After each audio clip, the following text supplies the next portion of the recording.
Greetings, dear friends, in the name of the Lord Jesus Christ. और आज की दिन मैं आप सबको अभिवादन देता हूं प्रभु यीशु मसीह के नाम में मेरे मित्रों। Once again, it is my joy and privilege to address you with the Word of God. और एक बार फिर से ये मेरे लिए एक गर्व की बात है, एक आनंद की बात है कि आज के दिन में फिर से एक बार परमेश्वर के वचन को आपके बीच रखूंगा। It is after a long gap that I am with you and I am speaking to you. और ये काफी लंबे अंतराल के पश्चात है कि आज के दिन में एक बार फिर से आपके मध्य हूँ और एक बार फिर से आपके मध्य परमेश्वर के वचन से बात करूंगा। I will be teaching a series of lessons on the rapture of the church. और मैं कलीसिया के उठाए जाने के संदर्भ में कुछ शिक्षाओं के भागों में आपके सम्मुख रखूंगा। This is a very important and relevant subject these days. और इन दिनों में ये बहुत ही महत्वपूर्ण और प्रभावी एक संदर्भ है। The hope of the church. कि कलीसिया की आशा यही है। And as we consider these lessons, और जैसे हम इन शिक्षाओं को सुनते और इनका अध्ययन करते हैं, let us trust the Holy Spirit to enlighten our minds and give us good understanding of this doctrine. तो होने दे हम पवित्र आत्मा पर निर्भर हो जाएं कि वो हमें सही मन और समझ दे और प्रकाशन दे ताकि हम सही सिद्धांतों को इन शिक्षाओं से सीखने और अपने जीवनों में लागू करने वाले बने। We shall begin this by reading 1 Thessalonians chapter 4 verses 13 to 18. और आज के मनन की शुरुआत हम करेंगे पहला थिस्सलुनीकियों की पत्री उसके 4 अध्याय और 13वें वचन से लेकर के 18वें वचन को पढ़ने के साथ। To save time, we will read only in Hindi, and I request we will ask Pastor Mahendra to read it. और समय बचाने के लिए इसे मैं सीधा ही हिंदी में हम सब के लिए पढ़ देता हूँ। पहला थिस्सलुनीकियों उसका 4 अध्याय 13वें वचन से लेकर के 18वें वचन तक। हे भाइयों, हम नहीं चाहते कि तुम उनके विषय में जो सोते हैं अज्ञानी रहो। ऐसा ना हो कि तुम दूसरों के समान शोक करो जिन्हें आशा नहीं, क्योंकि यदि हम विश्वास करते हैं कि यीशु मरा और जी भी उठा, तो वैसे ही परमेश्वर उन्हें भी जो यीशु में सो गए हैं उसी के साथ ले आएगा। क्योंकि हम प्रभु के वचन के अनुसार तुमसे ये कहते हैं कि हम जो जीवित हैं और प्रभु के आने तक बचे रहेंगे, सोए हुओं से कभी आगे ना बढ़ेंगे। क्योंकि प्रभु आप ही स्वर्ग से उतरेगा, उस समय ललकार कर और प्रधान दूत का शब्द सुनाई देगा और परमेश्वर की तुरही फूंकी जाएगी, और जो मसीह में मरे हैं वे पहले जी उठेंगे। तब हम जो जीवित हैं और बचे रहेंगे उनके साथ बादलों पर उठा लिए जाएंगे कि हवा में प्रभु से मिलें, और इस रीति से हम सदा प्रभु के साथ रहेंगे। इस प्रकार इन बातों से एक दूसरे को शांति दिया करो। Amen. आमीन। This is a very direct reference to the rapture of the church. और ये वचन एक बहुत ही सीधा और स्पष्ट रीति से इस बात को बताता है जो कि है कलीसिया का उठाया This जाना। 4th chapter of First Thessalonians, verses 1 to 12, Paul addressed himself to 2 areas of sex and works. और पहला थिस्सलुनीकियों की इस 4 अध्याय के पहले वचन से लेकर के 12वें वचन तक पौलुस 2 जगहों पर या 2 बातों के 2 ऐसी बातें हैं जिनके बारे में वो वर्णन करता है, और वो है यौन संबंध और कार्य करना। Both are creation gifts instituted by God in Genesis chapter 2. और दोनों ही परमेश्वर की ओर से एक तोहफा है जिनको परमेश्वर ने स्वयं हमें दिया है, और जिसके बारे में हम उत्पत्ति की पुस्तक उसके 2 अध्याय में पढ़ सकते हैं। And both are parts of everyday human experiences. और दोनों ही बातें मानव के प्रतिदिन के अनुभव का भाग हैं। And Apostle Paul gives here a Christian perspective from which to view them. और यहाँ पर पौलुस प्रेरित एक मसीही दर्शन को या एक मसीही नजरिए को देता है कि कैसे एक मसीह होते हुए हमें इन दोनों बातों को देखना चाहिए। So I will just mention two aspects of this perspective. और इन दोनों नजरियों इस नजरिए के दोनों बातों को मैं आपको बता देता हूँ। Number one, पहली बात, it's a call to unselfishness. We are to please God and to love one another. और ये तो बुलाहट है कि हम स्वयं को प्रसन्न ना करके परमेश्वर को प्रसन्न करें और एक दूसरे से प्रेम बनाए रखें। For example, it is a wonderful experience when our desire to please God overtakes our desire to please ourselves. और उदाहरण के तौर पर ये कितनी अद्भुत बात होगी जब हमारा ये इच्छा कि हम परमेश्वर को प्रसन्न करना चाहते हैं उस इच्छा के ऊपर आ जाएगी कि मैं खुद को प्रसन्न करना चाहता हूँ। And when love for others others displaces self-love, it is liberating. और याद रखिए, जब आप दूसरों के प्रति अपने निस्वार्थ प्रेम को दिखाते हैं तब ये आपको एक आजादी देने वाला प्रेम बन जाता And है। the second perspective और is जो दूसरा नजरिया है, it's a call to growth. और ये एक बुलाहट है बढ़ने के लिए। Please God more and more love one another more and more. और परमेश्वर को प्रसन्न करते चले जाएं और एक दूसरे से और ज्यादा प्रेम बनाए रखें। And so, having said these introductory statements from the previous verses, और इन बातों को बताने के पश्चात जो इन पहले 12 वचनों में पौलुस बात करता है, let us now go into the passage we read. और आइए अब हम उन वचनों की ओर जाएंगे जिसे अभी हमने पढ़ा। This we titled Christian Hope. और आज के इस भाग को हमने ये शीर्षक दिया है और वो शीर्षक है मसीही आशा। Having dealt with Paul's concern for morals and behavior in this life, और पौलुस इन बातों के पश्चात जो कि नैतिकता और कैसे हमें इस जीवन में जीना है, he now turns to life to come. और अब पौलुस अपने पत्री में आगे बढ़ते हुए लिखता है या हमारा ध्यान खींचता है कि कैसे हमें आने वाले जीवन के लिए जीना है। The Bible always looks ahead and sees what is beyond. और वचन या पवित्र शास्त्र तो आगे बढ़कर आगे आने वाले समय और बातों को देखता है और कैसे उन बातों में हमें बढ़ना है ये बताता है। And it sees our present behavior in this life. और वचन ये भी देखता है कि वर्तमान के जीवन में हमारा क्या रवैया है। How do we see it? और कैसे हम इसे देखते हैं? In the light of God's greater plan और that इसे- will climax when Jesus returns. और इस बात को हम देखेंगे उस प्रकाशन या उस ज्योति में जो परमेश्वर की महान योजना है, जो योजना है उसका पुनर्आगमन। Our present life must be lived in view of the life that is to come. और हमें अपने वर्तमान के जीवन को ऐसे जीना है और ऐसे तैयार करना है कि जैसे वो आने वाला जीवन है उसके लिए। Our present life is only momentary, और याद रखिए कि हमारा वर्तमान का जीवन तो कुछ क्षण भर के लिए ही, but the coming life is eternal, everlasting with the Creator of the universe लेकिन आने Himself. वाला जीवन तो युगानुयुग का और अनंत काल का जीवन है जिसे हम अपने सृजनकर्ता के साथ बिताएंगे। And in this passage, और इस अध्याय में Paul deals with some questions they had, the believers at Thessalonica had, in view of the soon return of the Lord Jesus Christ. और इन वचनों में पौलुस कुछ सवालों के प्रति उत्तर का सामना अपने उत्तर को देता है कि जिन सवालों का सामना थिस्सलुनीकियों के कलीसिया के विश्वासी उसके सामने रखते हैं। Their questions had to do with the questions about those who have died, और इस कलीसिया के विश्वासियों के सवाली थे जो मर चुके हैं उनके बारे में।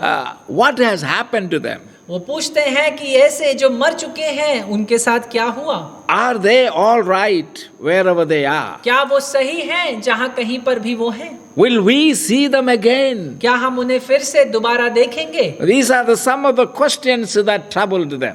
और ऐसे ये कुछ ऐसे सवाल हैं जो इस कलीसिया को परेशान किए हुए थे। And Paul had apparently taught them that the Lord Jesus was going to reappear in order to take the believers home to himself. और पौलुस ने उन्हें ये सिखाया भी था कि यीशु मसीह का पुनरागमन जरूर होगा ताकि वो अपने विश्वासियों को अपने संग उस घर में ले जाए। Now, let me make one point here clear. और मैं एक बात को स्पष्ट करना चाहता We हूँ are not talking about the second coming of कि Christ. हम यीशु मसीह के दोबारा आने की बात नहीं कर रहे We are हैं, talking about the rapture of the church. लेकिन हम तो कलीसिया के उठाए जाने की बात कर रहे हैं। And I hope that all of you are believers, and especially ministers, pastors, and evangelists, teachers, you realize and you recognize the fact that the second coming is not the rapture. और मैं पूरी आशा करता हूँ खास रीति से आप जो वे पासवान और अगवे हैं कि आप इस बात को जरूर जानते हैं कि दूसरा प्रभु यीशु मसीह का दूसरा आगमन कलीसिया के उठाया जाना नहीं है। And the believers at Thessalonica, their own background combined with some false teachings, और एक थिस्सलुनीकियों के जो विश्वासी थे और जिस पृष्ठभूमि से वो आते थे और उसके साथ कुछ झूठी शिक्षाएं मिलकर have confused them उन्हें परेशान किए हुए and made them very anxious. और वो काफी घबराए हुए थे। Most of the believers were from Greek background. और जितने ज्यादातर विश्वासी यूनानी पृष्ठभूमि से आते थे। The Greeks supposed that the dead went down into a pit and into a dark underworld from which there was no return. और यूनानी सभ्यता में तो ये विश्वास था कि मरने के पश्चात एक व्यक्ति एक ऐसे अधोलोक के गड्ढे में चला जाता है जहां जाने के पश्चात उसका दोबारा आना नामुमकिन है। And some other believers thought that those who died before the return of the Lord will surely miss the glory and the joy of this event. और कुछ विश्वासियों को थिस्सलुनीकियों की कलीसिया में ऐसा विश्वास था कि वे जो प्रभु यीशु मसीह के दूसरे आगमन से पहले ही सो गए हैं या जिनकी मृत्यु हो गई है वो उसकी महिमा और उस आनंद का भाग नहीं बन पाएंगे जो उसके दूसरे आगमन में दिखेगा। This false impression and false teaching needed to be corrected. और ये झूठी शिक्षाएं और गलत प्रभावों को सही करना आवश्यक था। So here the main question was, और इसलिए यहाँ पर जो मुख्य सवाल है वो ये था, how would the Christian dead fare when Jesus come for his own people? और इसलिए मुख्य सवाल ये उठता है कि कैसे वो मसीही लोग जो प्रभु यीशु मसीह के आने से पहले मर चुके हैं, कैसे वो उसके पुनरागमन या उसके दूसरे आगमन पर वहां होंगे या नहीं। And before Paul answers this question with positive instructions, he makes two negative points. और इससे पहले कि पौलुस इस प्रश्न के प्रति अपने उत्तरों को देता एक सकारात्मक तरीके से, वो दो नकारात्मक बातों को उनके सम्मुख रखता है। Number one, पहली बात, he begins by saying, और वो शुरुआत करता है ये कहते हुए, we do not want you to be ignorant about those who fall asleep. और वो शुरुआत करता है ये कहते हुए कि हे भाइयों, मैं नहीं चाहता कि तुम उनके विषय में जो सोते हैं अज्ञानी रहो। Many problems in our Christian faith can be traced to ignorance. और हमारे मसीही विश्वास में ज्यादातर समस्याओं को हम जोड़ सकते हैं जब हम सोते हैं या हल्का रीति से रवैया रखते हैं। We may regard knowledge as the key to many blessings. और हम हो सकता है ज्ञान को सारी आशीषों का स्रोत मानते हैं। And number two, दूसरी बात, we do not want you to grieve like the rest of men who have no hope. और दूसरी बात पौलुस उनसे ये कहता है कि हम नहीं चाहते कि तुम उन अविश्वासियों के समान शोक मनाओ जिनके पास कोई आशा नहीं। Now here I want you to notice one thing. और यहाँ पर मैं चाहता हूँ कि एक बात को आप ध्यान से Paul देखें। does not forbid to not to grieve. और पौलुस यहाँ पर विश्वासियों से ये नहीं कहता कि तुम शोक ना मनाओ या गम ना मनाओ। Sorrow is nowhere forbidden. और दुख याद रखिए, किसी बात को लेकर दुख रखना या उस दुख मनाना मना नहीं किया गया है। The religion of the Bible और जो वचन का या इस पवित्र शास्त्र का धर्म है or Christian faith does not destroy human passions. और याद रखिए ईसाई विश्वास या मसीही विश्वास मानवीय अभिलाषाओं को नाश नहीं करता।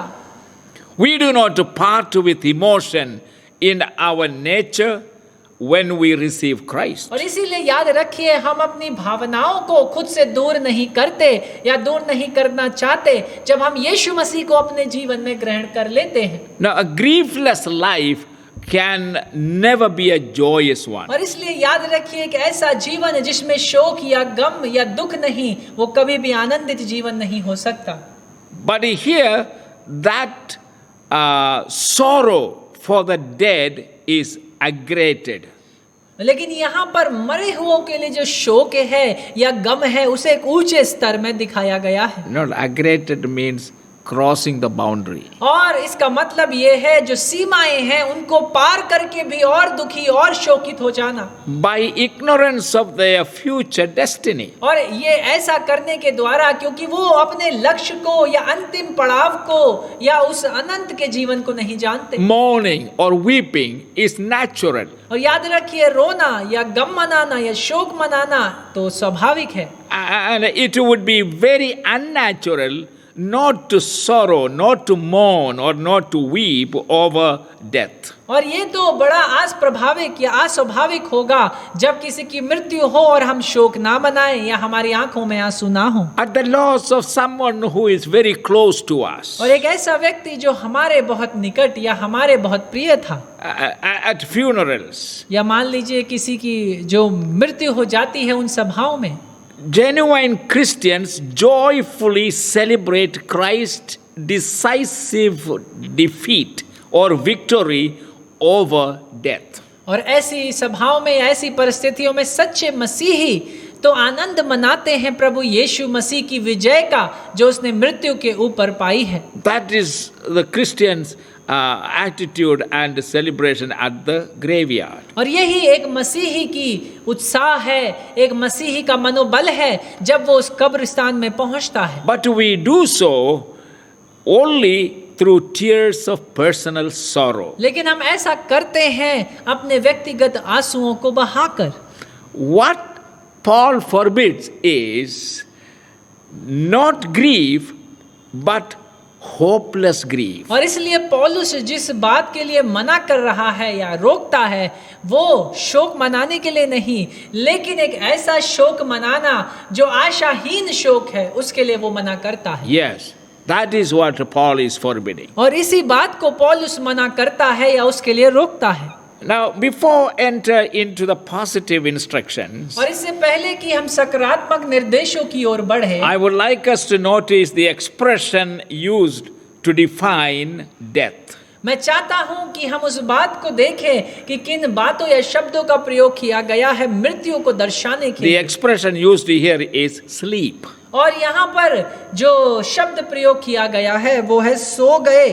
A Christian view of death, the dead are asleep. और इसलिए एक मसीही की मनोदशा, एक मसीही का देखना एक मृत्यु के प्रति ये है कि वो सो रहे हैं। Verse 14. और ये 14वें वचन में मौजूद है। Therefore, if we believe that Jesus died and rose again, even so God will bring with him those who sleep in Jesus. क्योंकि यदि हम विश्वास करते हैं कि यीशु मरा और जी भी उठा, तो वैसे ही परमेश्वर उन्हें भी जो यीशु में सो गए हैं उसी के साथ ले आएगा। So I would like you to notice 3 points. और इसलिए मैं चाहता हूं कि आप 3 बातों को देखें।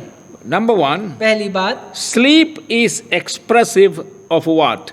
It is expressive of rest. और सोना किस बात को दर्शाता है? वो दर्शाता है आराम को या विश्राम को। In other words, दूसरे शब्दों में, for a genuine Christians who knows Jesus Christ as Lord and Savior, एक सच्चे मसीही के लिए जो सत्य रूप में प्रभु यीशु मसीह को अपना उद्धारकर्ता और प्रभु के रूप में जानता है, death is a rest after labor. तो याद रखिए, मृत्यु तो विश्राम है, आराम है, परिश्रम करने के The पश्चात। life's toils are over. और जो जीवन के कष्ट थे वो तो खत्म हो And गए, the hard day is ended. और जो कठिन दिन थे वो समाप्त हो गए। And the good Father draws the curtain of night. और इसलिए अब वो अच्छा पिता, वो भला पिता उस रात के पर्दे को लेकर आता है And hushes his children into rest. और तब अपने बच्चों को उस आराम में सुला देता है।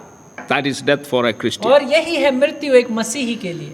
Number 2, दूसरी बात, sleep is expressive of refreshment. और सोना दर्शाता है तरोताजगी को। Now listen carefully. ध्यान पूर्वक सुने। The body lies in the grave, और जो शरीर है वो तो कब्र में लेटा दिया गया है, feeble and worn out. और कमजोर और मरता हुआ। Then a wonderful process goes on लेकिन एक अद्भुत प्रक्रिया शुरू हो जाती है by which the body acquires new strength जिसके द्वारा शरीर में एक नया सामर्थ्य, शक्ति आ जाती है, and a new beauty एक नई सुंदरता, and fit for the glorified soul. जो कि सही है एक महिमामय आत्मा के लिए। You understand that? क्या आप इस बात को समझते हैं? What a wonderful thing is death for a genuine Christian. और कितनी अद्भुत बात है मृत्यु एक सच्चे मसीही के लिए। And thirdly, तीसरी बात, sleep implies the expectation of awakening. और सोने का मतलब है कि हाँ, वो आशा है कि ये व्यक्ति दोबारा उठेगा।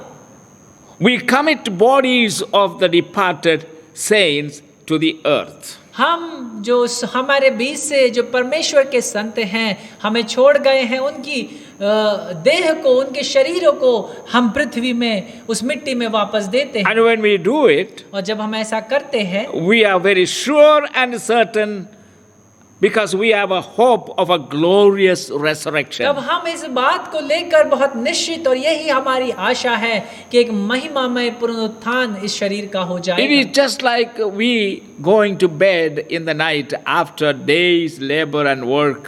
I come and then we go to और sleep. ये तो इसी समान है जब पूरे दिन के कार्य और परिश्रम के पश्चात हम थके हारे अपने घरों में जाकर अपने बिस्तरों पर सोने के लिए None of लेटते हैं। us goes to bed thinking that tomorrow morning I will not get up, I will be dead. But we go to bed with the assurance, well, in the morning we will rise up. और हम में से कोई भी उस बिस्तर पर सोने के लिए इस मन के साथ नहीं जाता कि कल मैं सुबह का सूरज नहीं देखूंगा, लेकिन हम तो इस आशा के साथ जाते हैं कि कल एक और नया दिन होगा और मैं उसे देखूंगा। So when we sorrow over the one who departed from us, और इसलिए हम जब हम किसी एक ऐसे के लिए शोक मनाते हैं जो इस पृथ्वी से चला गया है, we must have this truth in us. तब हमें इस सच्चाई को अपने भीतर बनाए रखना है। My mother, मेरी माँ, my father, मेरा पिता, my husband or my मेरा- wife, मेरी पत्नी या मेरे पति, or my son or daughter, या मेरा बेटा या मेरी बेटी, whose body is there under the earth. जिसके शरीर को हमने उस कब्र में दफना दिया है, But there is a morning coming. लेकिन एक सुबह आने वाली On the है, day of resurrection, और उस पुनरुत्थान के दिन that body will rise up with a renewed and a glorified body, fit for our soul to live in. तब वो शरीर फिर से एक बार उसका पुनरुत्थान हो जाएगा, एक महिमामय और एक नए शरीर के रूप में, एक देह के रूप में, जिसमें हमारी आत्माएं रहने योग्य होंगी। This is the redemption of our body. और यही है हमारे देहों का, हमारे शरीर का छुटकारा। Our souls are redeemed. हमारी आत्माओं को तो बचा लिया So गया we है, know if we die, we will go to be with the Lord. और इसलिए हम जानते हैं कि अगर हमारी मृत्यु हो जाए तो हम परमेश्वर के साथ Our होंगे। sins are forgiven. हमारे पापों को क्षमा कर दिया गया है, But our body's redemption has not yet taken place. लेकिन हमारे शरीरों का छुटकारा अभी तक नहीं हुआ। This body is still mitty और याद beneath this रखिए earth. कि ये शरीर, ये देह अभी तक मिट्टी है, और इस मिट्टी जो कि पृथ्वी की मिट्टी से बना है। But when does the body's redemption take place? लेकिन इस शरीर के देह का छुटकारा कब होता है? At the rapture. ये होता है कलीसिया की when the उठाए जाने Lord पर। comes to take away his church. जब परमेश्वर आएगा अपनी कलीसिया को उठाने के लिए, When the dead in Christ shall rise. और जब परमेश्वर में सोए हुए उठ जाएंगे, That is when we receive our resurrection body. वो ऐसा समय होगा जब हम अपने पुनरुत्थानित शरीरों को ग्रहण करेंगे, And that when the redemption of our body happens. और वो तब होगा हमारे शरीरों का छुटकारा।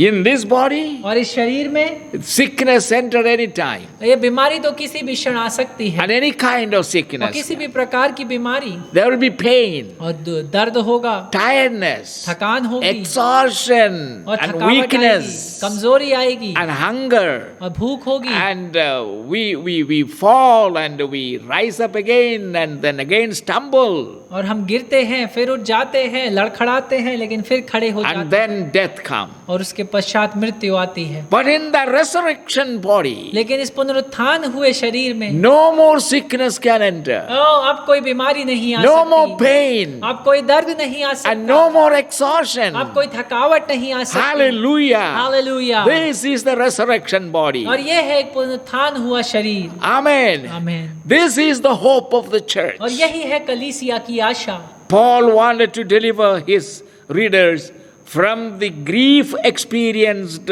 by the rest of men. और पौलुस तो ये चाहता था कि वो जो उसकी पत्री को पढ़ेंगे वो आजाद कर सके अपने लोगों को उन शोक से जो उन्हें जकड़े हुए हैं मरने के डर से। Now, the unbelievers sorrow out of pity. और याद रखिए जो अविश्वासी हैं वो तो दुख मनाते हैं, शोक मनाते हैं दुख के कारण। Pity for the departed. क्योंकि वो जो चला गया है, जो मर गया है, उसके लिए। We have ventured into an unknown realm. और क्योंकि वो तो एक ऐसे आयाम में चला गया है जिसे वो जानता ही नहीं। That's what we think. और ऐसा हमें लगता है। So we feel pity for such people. और ऐसे लोगों के लिए हमें दुख होता है। But that is not Christian. लेकिन ये मसीही A विश्वास नहीं है। Christian who dies is better off than the living. एक मसीही जो मर जाता है वो तो भला है, वो मरा हुआ जीवन जो कि एक जीवित जीवन से। A Christian who through death enter into the presence of Christ और एक मसीही जो मृत्यु के द्वारा परमेश्वर की उपस्थिति में पहुंच जाता है, no longer is to be afraid. अब उसे और घबराने की या डरने की आवश्यकता No नहीं। more suffering of sickness, अब कोई दुख, अब कोई बीमारी नहीं, pain, अब कोई दर्द and then नहीं, sorrow. और कोई गम नहीं, Nothing of this sort. और किसी ऐसी कोई भी भावना अब नहीं। So they are better off. और इसलिए वो और अच्छे हैं। Now, let us read verses 14 and 15. और आइए हम 14वें और 15वें वचन को पढ़ें। For if we believe that Jesus died and rose again, even so God will bring with him those who sleep in Jesus. क्योंकि यदि हम विश्वास करते हैं कि यीशु मरा और भी जी भी उठा, तो वैसे ही परमेश्वर उन्हें भी जो यीशु में सो गए हैं उसी के साथ ले आएगा। For this we say to you by the word of the Lord, that we who are alive and remain until the coming of the Lord will by no means precede those who are asleep. क्योंकि हम प्रभु के वचन के अनुसार तुमसे ये कहते हैं कि हम जो जीवित हैं और प्रभु के आने तक बचे रहेंगे, सोए हुओं से कभी आगे ना बढ़ेंगे। So the Christians, the believers at Thessalonica, और इसलिए विश्वासी जो थेसलोनिका में पाए जाते हैं were troubled by this question. वो इस सवाल को लेकर परेशान थे। Now, when the Lord returns, और जब परमेश्वर वापस आएगा, what will happen to those who died before he returned? तब उनके साथ क्या होगा जो मर गए थे उसके आगमन से पहले। Now, the key to Christians' hope is belief in the fact that Jesus died and rose again. एक मसीही विश्वास के लिए एक कुंजी क्या है? वो कुंजी है ये है कि प्रभु यीशु मसीह भी मरा और मरे हुओं में से जी The उठा। resurrection of the Lord Jesus Christ from the dead is the foundation on which Christian faith and Christian life rests. और प्रभु यीशु मसीह का पुनरुत्थान मरे हुओं में से उस विश्वास, उस मसीही विश्वास की नींव है या नींव या जड़ है जिस आशा को, जिस विश्वास को हमने बनाए रखा। And this young church at Thessalonica was worried about those who died before the coming of the Lord. और इसलिए ये जवान कलीसिया उनके लिए चिंतित और परेशान थी जो प्रभु यीशु मसीह के आगमन से पहले ही सो चुके थे। Will they miss the blessings? क्या वो परमेश्वर के आगमन का आशीष नहीं पाएंगे? Will they miss the glories? क्या वो उस महिमा को भी नहीं देख पाएंगे? In verse 14, Paul answers this question. और 14वें वचन में पौलुस इस प्रश्न का उत्तर देता है। And so, look into that verse. और उस वचन की ओर हम देखें। The hope of a Christian focuses on the coming of the Lord. और एक मसीही का विश्वास का केंद्र है प्रभु यीशु मसीह का आगमन। And Paul answers this question. और पौलुस इस सवाल का उत्तर देता है। And as we focus on the coming of the Lord, और जैसे कि हम प्रभु यीशु मसीह के आगमन पर अपने ध्यान को केंद्रित that करते हैं, particular event of Christ coming for the church, Paul calls this event parousia. और वो प्रभु यीशु मसीह के दूसरे आगमन को यूनानी भाषा जो शब्द प्रयोग किया गया है वो है परूसिया। And the meaning of this word is simply either a presence or a coming. और इस यूनानी शब्द का जो सरल अर्थ है वो ये है, इस या तो उपस्थिति या आना। Now, here the word is used in a special technical sense of Christ. और यहाँ पर इस शब्द का प्रयोग एक खास रीति से मसीहा प्रभु यीशु के लिए किया गया The है। word had a double use. और इस शब्द का दो उपयोग है। On the one hand, एक हाथ पर the word served as a cult expression. एक हाथ पर ये शब्द एक ऐसी गलत शिक्षाओं को दर्शाता है, For the coming of a hidden divinity. एक आना जो कि छुपी हुई दैवीता है, He who makes his appearance felt by a revelation of his power. और जिसका मतलब है वो अपनी उपस्थिति को दिखाएगा उस सामर्थ्य को प्रकाशित करने के द्वारा। On the other hand, लेकिन दूसरे हाथ पर parousia became the official term for a visit of a person of a very high rank. और दूसरे हाथ पर परूसिया शब्द का अर्थ ये भी था जिसे एक स्वाभाविक रूप से जिसका प्रयोग किया जाता था जब एक बहुत ही उच्च स्तर के अधिकारी से मिलना या उसका आगमन, Especially of kings and emperors visiting a province. खास रीति से जब राजा या राजकुमार अपने किसी राज्य का पर जाकर उसे देखते थे। Now, by using this expression, Paul seems to be hinting that the coming of the Lord Jesus will be a revelation of God. और इस शब्द का प्रयोग करने के द्वारा पौलुस इस बात को दर्शाना चाहता है कि प्रभु यीशु मसीह का आगमन परमेश्वर का प्रकाशन होगा। And at the same time, लेकिन उसी समय a powerful visitation by Jesus the King. एक सामर्थी आगमन उस महान राजा प्रभु यीशु मसीह का। So what is Christian hope? तो वो मसीही आशा क्या है? Christian hope has a threefold expectation. और मसीही आशा के तीन भाग हैं। It is number one, it is an expectation that Christ the King is coming. ये तो आशा है कि प्रभु यीशु मसीह जो राजा है वो आएगा। The one who died and rose again. वो जो मरा और मरे हुओं में से जी उठा। He is now coming as King of Kings and Lord of और Lords. अब वो आ रहा है राजाओं के राजा और प्रभुओं के प्रभु के रूप में। He is our Redeemer और वो हमारा छुटकारा देने वाला and है। our Savior and our Lord. और हमारा उद्धारकर्ता और हमारा प्रभु। He is making His powerful presence और वो अपनी सामर्थ्य उपस्थिति को हमारे सम्मुख दिखाएगा when He comes for His people. जब वो अपने लोगों के लिए आएगा।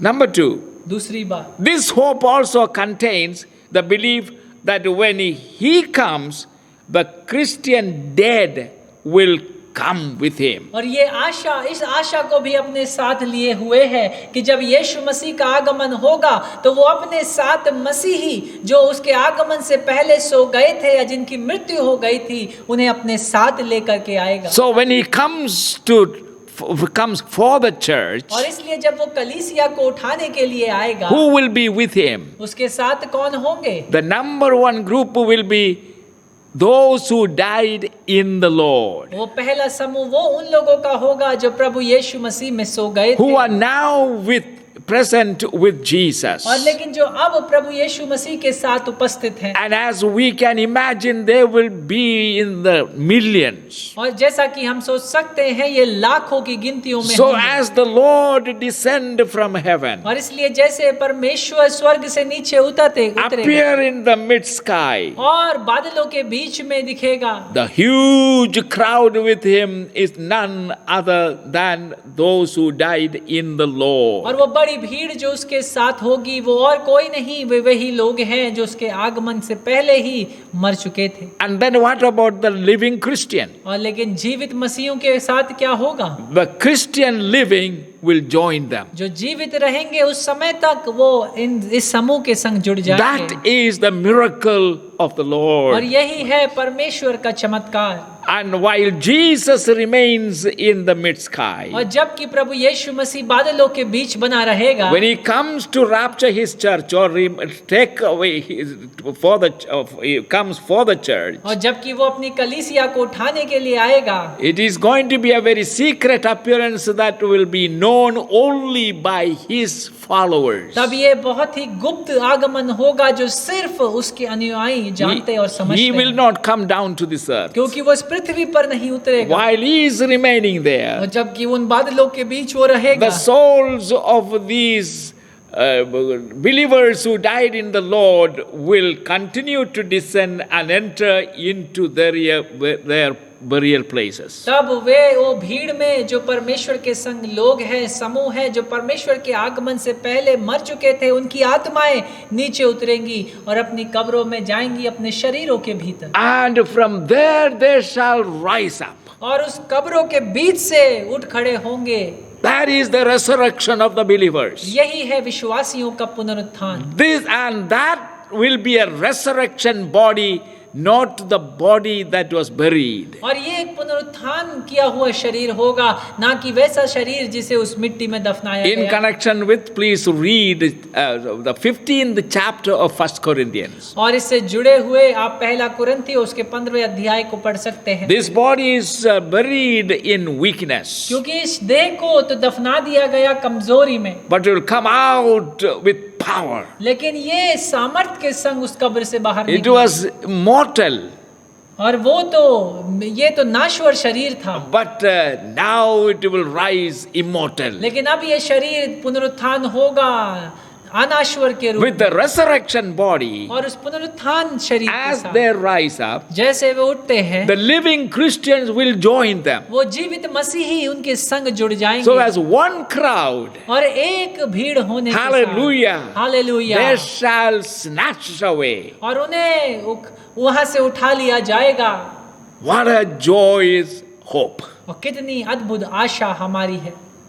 This is what the answer that Paul gave. और यही वो उत्तर है जो पौलुस देता So है। do not be anxious or afraid of the dead, और इसलिए घबराओ नहीं, डरो मत उनके लिए जो मर चुके हैं। yes, for a moment, for a few days they have gone from us, और हो सकता है कि कुछ दिनों के लिए वो हमारे बीच से चले गए, but they are not lost. लेकिन वो खोए नहीं हैं। In fact, they are not dead. और वो मरे नहीं हैं। They are alive with Jesus. वो तो यीशु के संग जीवित है। With what body they exist there now, we don't know. और कैसे शरीर के साथ वो यीशु के संग है हमें नहीं पता। But they are waiting for the day of लेकिन resurrection. वो तो पुनरुत्थान के दिन का इंतजार That is कर when रहे they हैं। receive their resurrection body, और उसी दिन वो अपने पुनरुत्थान हुए a शरीर को glorious पाएंगे। body, एक महिमामय शरीर, an immortal body. एक अनाश्वर No disease, no sickness, no pain, no sorrow can enter into that और body. इस ऐसी देह में ना कोई दर्द, ना कोई दुख, ना कोई बीमारी आ पाएगी। Hallelujah. Hallelujah. That's when the believers shout glory.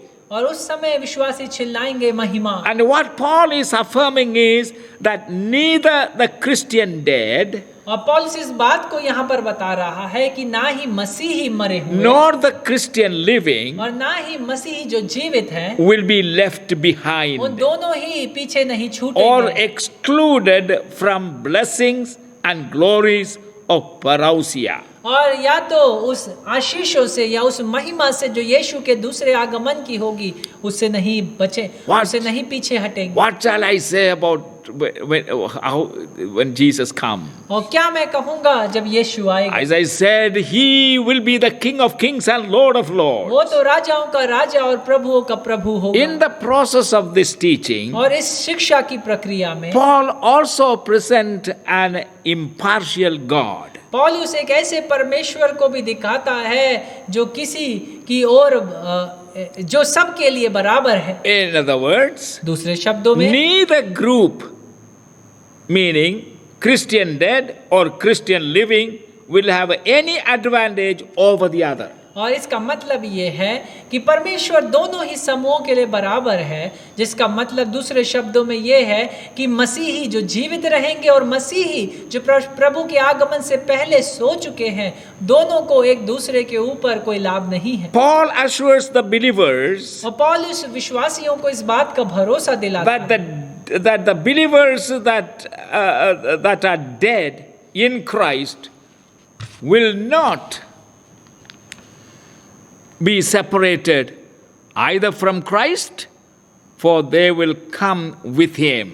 और इसलिए पौलुस इस बात का भरोसा विश्वासियों को दिलाता है कि ऐसे विश्वासी जो प्रभु यीशु मसीह के आगमन से पहले मर चुके हैं, वो प्रभु यीशु मसीह की उपस्थिति से दूर नहीं होंगे। Or from the living, God will never separate. या परमेश्वर उन जीवित मसीहों को उन मरे हुए मसीहों से अलग नहीं करता, For they shall join them. क्योंकि ये दोनों ही समूह एक साथ मिल जाएंगे। Christ will own his people, प्रभु यीशु मसीह तो अपने लोगों को उठा लेगा, whether dead or living. चाहे वो मरे हुए हो चाहे जीवित। The resurrection of the Lord Jesus Christ is a pledge and guarantee that dead are not lost. और प्रभु यीशु मसीह का पुनरुत्थान इस बात का वादा है कि जो मरे हुए हैं वो खोए नहीं।